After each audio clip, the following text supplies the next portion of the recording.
Yeah, 3 steps to Dhamma living. To know Dhamma is very good to know Dhamma, but to live Dhamma, to be Dhamma, that's another level. And on the path to enlightenment, knowing is important, but being even more. And any Dhamma that we know, if we don't practice it, maybe we are lazy, maybe we are distracted, Dhamma cannot really enhance us. But if we practice it, but it doesn't bring impactful direction, then sometimes we're not very motivated to go further, right? So we need to really be super clear that what is the perfect complete track to Dhamma living. Before we go into a very detail of this, I would like to ask you this important question. What is Dhamma? Yeah, in your practice, in your understanding, yeah, if you can share some of your thought, there's no right and wrong. It just, you can chat. We can play a little bit, okay, for this. What is Dhamma in your understanding? What is Dhamma? Please chat something, share something in the chat, and we can really engage into this learning together. Okay, Katrina says wisdom. Yeah, Dhamma is wisdom. Sam Frank from Singapore. Okay, wisdom also, Buddha wisdom. Yeah. Yeah. Any other reflection apart from wisdom? What is Dhamma? Yeah, you can continue sharing and then you can listen to me. You can see the chat. Yeah, interact. Yeah, wisdom, understanding. The true fundamental definition, I mean, literally by the scripture, there are at least 3. And there's more, but the fundamental meaning, there's 3. Dhamma mean truth. Yeah, mean truth. That's number 1. Dhamma mean nature. And that's another one. Yeah, it's the truth, it's the nature. It's not belief. Yeah, belief is kind of someone sees something and then come up with, oh, that is my realization. And I want to share this with you. But Dhamma is the fact that lead to realization. Yeah, it's the truth, it's the nature, it's the virtue. Yeah, and that basically lead to wisdom. Yeah, so correct that you share that is a wisdom. But in those wisdom, this question sparked to me every time when I discuss about wisdom. That I went to Columbia University every semester, and one time that I guide meditation and share Dhamma with the student there, one student asked me, "Oh, Venerable, I study very hard, but I passionate. What enlightenment look like? You know, like a brilliant mind." So I explore enlightenment in all spiritual tradition. Something quite similar, something very different. And everyone said this is the truth. So Venerable, what is the truth of the truth? What is the real truth? And what is a kind of look like a truth, but it's not? Yeah, that's a question from Columbia student to me. That, and then I briefly is like a question among about 30 students listening also what the monk will say, what the monk will reply. So I share what I learned from my master degree on Buddhist study and also from the Pali scripture, yeah, which I will briefly share with you today. If you're interested, you can research more. Buddha talked about two kinds of truth or wisdom. Sometimes we call knowledge. Samadhi Satcha,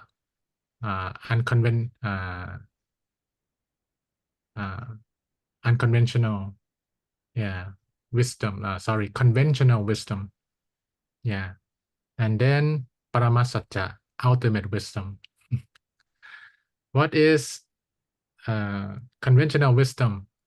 Yeah, sometimes we say, oh, we need to believe in science, we need to use science. The science of Isaac Newton and the science of Einstein, not the same. It's a truth, conventional in those times. But when we find new fact, oh, and that formula we thought governed everything. No, it didn't govern everything. And then Stephen Hawking tried to look for what it became the name of the movie, the theory of everything, right? One formula that will answer everything. So even in the fact that we know, and then we find deeper fact, oh, that fact is not perfect. And that is conventional wisdom. But enlightened one, and when I say enlightened one, it doesn't need to be just the Buddha. Anyone who really enlightened in any tradition will experience something called ultimate wisdom, the wisdom that do not change, the wisdom that go to the fundamental level. Yeah, like a quantum level, something like that. Yeah, and it does not change. And Long Po, my teacher, shared to me that, oh, any knowledge, science is big, and he aware of scientific world, but he says sometimes science moving, like the cloud in the sky. It's a lot, but it's move when someone find new fact. But the wisdom from the Buddha or any enlightened one, it like the sky. The sky doesn't move. Yeah, the cloud, conventional wisdom, and then the sky, ultimate wisdom. Yeah, that what I briefly in few minutes share to the student at Columbia University. Like, oh, okay, that interesting idea. But to access that sky wisdom, it's not through intellectual experiment. You need to go spiritual. You need to go subconscious level. It's like you have a first contact with the truth by yourself, which is exciting. When you can go to that level, you meditate and wow, this is the fact, real fact. Yeah, go beyond what Isaac Newton discovered, right? And that is Dhamma. That is Dhamma. It's a truth, it's a nature, it's a virtue. Many people, especially in the West, see Dhamma more. Dharma, Dhamma. And when I say Dhamma, or they see on my slide Dhamma, they ask, what is that? We know Dhamma. Dhamma is Sanskrit. Sanskrit. Dhamma is Pali. Yeah. Uh, not exact like that, but kind of, American English, British English. Yeah, same thing, but have a different way to put it. So Sanskrit and Pali is a language used in the Buddha time. Pali is a language of the people. Sanskrit is the language in the higher education, yeah, in the old days. So when Buddha enlightened, he used both Sanskrit and Pali to teach. Yeah, can you follow me? Yeah, so he used both Sanskrit and Pali. Another term, yeah, Nirvana, right? It become even the name of the music band, Nirvana. Sanskrit, yeah. But Pali we use the term Nibbana. Same thing, Nirvana, Nibbana. Yeah, Nirvana, and then Nibbana. Pali, yeah, among Buddhist scholars, we call it Southern School. And then Sanskrit we call Northern School. What is that?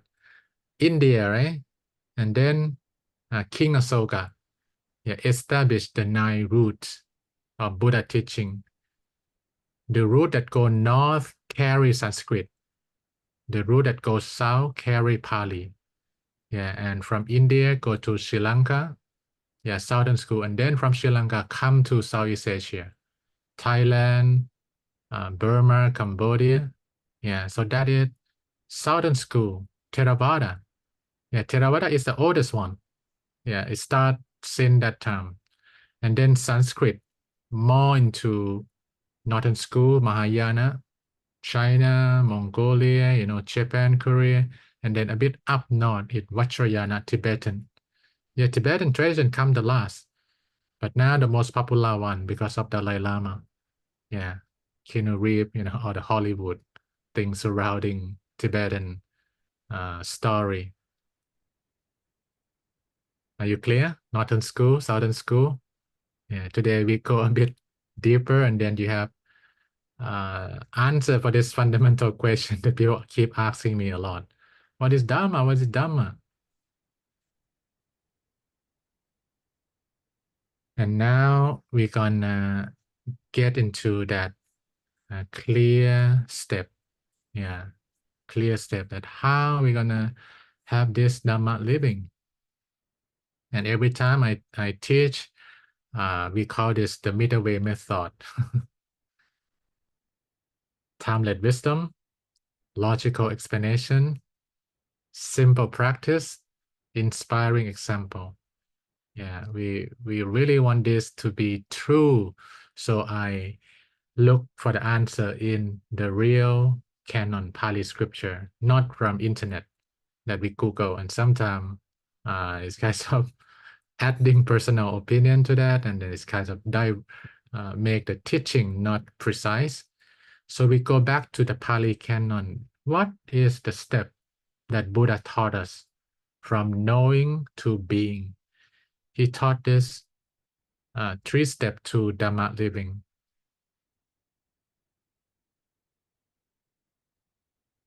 Oh, sorry. It's called Sadhamma, Sajja Dhamma, 3 steps to Dhamma living. Pariyatti, Patipatti, Pativeta. In Pali. Pariyatti is theoretical. Theoretical. That every day when you learn some wisdom, like you listen to me right now, a theory. That, I talk about scripture, I talk about Northern school, Southern school, is a theory. And then patipati, practical. From what you learn that, Dhamma is a truth. And we need to have a first interaction, like a real realization by ourselves. So you find some moment to sit down, you meditate. Or, today I would like to practice loving kindness. So you spread loving kindness to some people, even someone you don't like, but you feel like, okay, let's practice that. And then when you meet that person real, and you have a better attitude or a softer approach, that's a real practice. Patipati. So patipati is not only meditation, but how you put Dhamma into action. So prayati, patipati, and then pativeta. So pariyatti, as I mentioned, is a theoretical aspect of wisdom. We find the logic, how it's flow, in the Dhamma. And patipati, practical aspects of wisdom. And this is the key. I met many Western Buddhists. They call themselves Buddhists. They read a lot of books and they discuss about it. They talk about it, but they don't meditate. Because meditate is harder. You need to confront your own, sometimes look like crazy mind. And the test sometimes not so good. It like uh I'm sure everyone go to dental clinic, right? You like going there? You don't like too much, right? But you need to be there because it's painful. So sometimes when we practice the Dhamma, we face that uneasy moment. But that's the way to be cured. Yeah, some people, strong mind, they learn the Dhamma, they practice the Dhamma, and they get better. Some people find something easy but not sustainable, and then try to convince oneself that, oh, this is Dhamma, this is Dhamma. To make oneself or the group feel good that, oh, we already know the Dhamma, but I still go back fighting with my husband, fighting with my wife. And that is the common question I have all the time. I already studied 10 years. I still cannot let go of my anger toward this person. You just focus on the first one, pariyatti. You need patipatti. And Luang Por Thatta, the wise Sabbath, shared with me that Dhamma, yeah, the wisdom, something we like a map. Yeah. But meditation or meditation in action, when we have inner peace and you put that Dhamma with that inner peace energy, meditation is like the gasoline for the tank in the car. Yeah, or it's like electric power into the car. Yeah. If you have the car and this body, you want to move it toward enlightenment, you follow the map, but you don't have gasoline. You don't have electric power. How are you going to move the car? So you just know where to go, but you cannot go there, right? And this is what we need to emphasize more around the world. Suttamaya Panya. Yeah. Inquisitive. Wisdom from inquisitive mind is good. Yeah. Chintamaya Panya. Wisdom from imaginative mind. Also good. But both is not enough to lead oneself to wholesome living and enlightenment. We need Bhavana Maya Panya. Wisdom from silent mind. Yeah. So we need the map, we need the gasoline, we need electric power to move the car, and that is Patipatti. Pariyatti, I have no worry about this. About Buddhism, there's so many books, so many teacher on YouTube everywhere. But how we create community, how we create a system that we can really do Patipatti. I share with now many people. So for us to feel a bit better about something happening around the world, that 2020 I was invited to Harvard Business School, the place that many people think they will not take the Dharma, making money institution, and they don't care. And someone who, my student who graduated from Harvard University, but not from business school, and said to me that, oh, it doesn't match at all, the monks and the business. But I was invited, and I asked in the room about hundreds CEO from around the world who had tried meditation before. 100 hands up in the room. Every single one of them tried some meditation before. It become mainstream now. If you are the leaders, you need to meditate. If you not meditate, you're not in the new game. And then I asked the second question, who managed to do it on the daily basis? Only 3 people in the room. From 100, this is 2020, just not too long, right? So they suffer also at the top. And they try to find a way out. They look into what works. As I mentioned, pariyatti, I have no question about it. To get access to information, but to have patipatti in this fast pacing world is a challenge. It's a challenge. So we need community. We need a team of people that do it together. So something challenging, team, yeah, team power can make it better. If you meditate alone by yourself, you lazy, you sleepy, you just lay down. If you go to the temple, if you meditate with other people, that kind of like a spider spiritual connection, like spider web kind of. No, you cannot lie down here. Yeah, stand or sit like that and then continue meditation. And that lead to the third factors in this Sajjadhamma Pativeta, realizable aspects of wisdom. And this is very important. Is like the juice is the spark. Oh, Buddha said, peace of mind surpasses all kinds of happiness. Natti santi parang sukhang in Pali. It sounds wonderful, right? Peace of mind surpasses all kinds of happiness. What is that?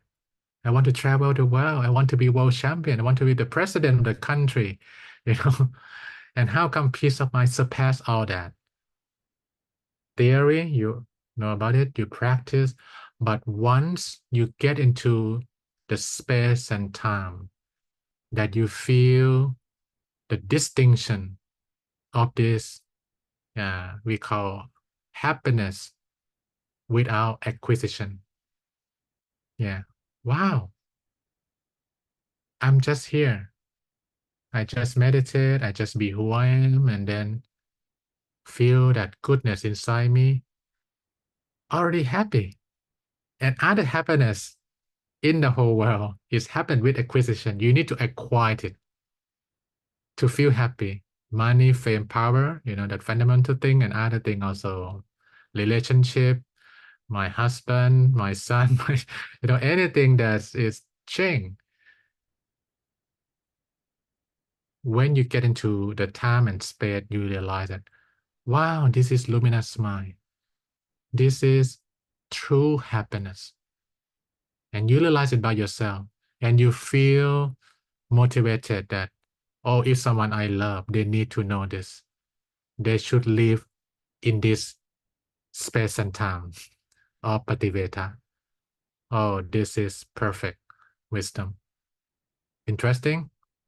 Yeah, you type number 3 if you feel, wow, I can use this Parayatti, Patipatti, Pativeta in all the Dhamma that I will practice and learn further. Yeah, we will not have this quite completed around the world. Some just Parayatti, some Parayatti, but Patipatti right now, like that 100 CEO, but they don't get to Pativeta. So they don't get that full Dhamma energy that will transform themselves to be ethical, wholesome, wonderful leaders for the world. And that is my hope. That's my hope that let's practice together. The middle way community, we practice together. And then we inspire people by action that, wow, they look so happy.